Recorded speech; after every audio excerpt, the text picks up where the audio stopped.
Dans le sport, comme dans la vie, il y a deux types de personnes, celles qui jouent pour gagner et celles qui hésitent et perdent. Le monde va vite, très vite. Que ce soit sur un terrain de sport, dans une salle de réunion ou face à une opportunité, l'hésitation peut être fatale. Tout se joue en une fraction de seconde. Et pourtant, combien de fois cette petite voix intérieure nous a-t-elle soufflé? Et si je n'étais pas à la hauteur? Et si je me ridiculisais? Et si j'échouais? Je vais être honnête avec vous, moi aussi j'ai douté et un jour, ce doute m'a coûté très cher. C'était une finale, le match le plus important de la saison. Jusque-là, j'avais été solide, concerné, je jouais sans réfléchir, instinctivement, et ça marchait. Mais ce jour-là, quelque chose a changé. Dès l'échauffement, mon esprit a commencé à s'emballer. Des questions que je ne m'étais jamais posées ont surgi. Est-ce qu'on va gagner? Et si je n'étais pas en forme aujourd'hui? Et si je faisais des erreurs? Et si je ne jouais pas bien? Et si je décevais toutes les personnes qui sont venues me voir jouer? J'aurais dû me concentrer sur mon jeu, mais au lieu de jouer pour gagner, j'ai commencé à jouer pour ne pas perdre. Résultat, je suis passé complètement à côté. Une hésitation, puis une autre. Un mauvais choix, des attaques, et la spirale infernale s'est enclenchée. À chaque action, je réfléchissais trop.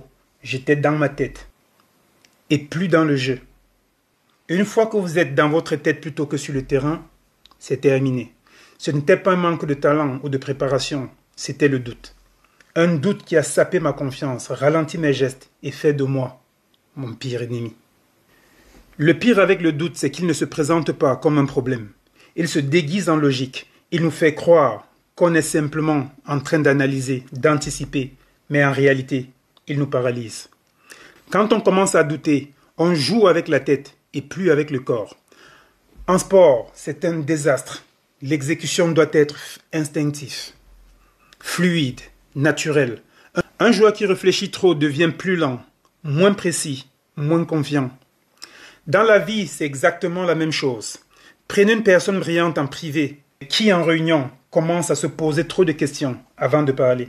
Au lieu de s'exprimer, malheureusement, elle réfléchit, pèse chaque mot, imagine tout ce qui pourrait mal tourner. Résultat, une intervention hésitante, moins percutante et une perte de confiance. À trop vouloir éviter les erreurs, on finit par en faire encore et encore. Le doute est encore plus dangereux quand il s'accompagne d'un ennemi bien connu, le syndrome de l'imposteur. C'est cette voix intérieure qui murmure « Tu as eu la chance jusque-là. Tu ne mérites pas vraiment d'être ici. Bientôt, tout le monde va se rendre compte que tu n'es pas aussi bon qu'il ne le pense. » Plus l'enjeu est grand, plus cette voix devient forte. C'est exactement ce qui m'est arrivé à cette finale. Jusque-là, je jouais avec l'instinct. Mais ce jour-là, j'ai commencé à me demander si j'avais vraiment ma place là. Et au lieu de jouer, je me suis mis à analyser.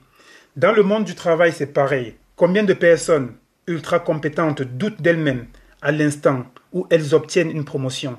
Combien s'empêchent de prendre la parole en public par peur d'être jugées? Le syndrome de l'imposteur et le doute nous font croire qu'on doit être parfait avant d'oser. Mais ceux qui réussissent ne sont pas ceux qui ne doutent jamais. Ce sont ceux qui agissent malgré le doute. Le doute ne disparaîtra jamais complètement. Mais vous avez le choix. Soit vous le mettez de côté et vous passez à l'action. Arrêtez de chercher la perfection. Vous n'avez pas besoin d'être à 100% pour vous lancer. Ce qui compte, c'est l'action. Ne réfléchissez pas trop au moment clé. Préparez-vous en amont. Mais le jour J, faites confiance à votre instinct. Acceptez que l'échec fait partie du jeu. Ce n'est pas en évitant les erreurs qu'on progresse. C'est en apprenant à rebondir. Aujourd'hui, faites un choix. Passez ce coup de fil. Demandez cette promotion. Lancez ce projet.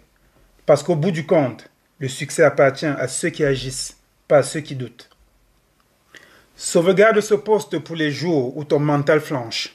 Tag un ami qui a besoin d'entendre ça aujourd'hui. À bientôt.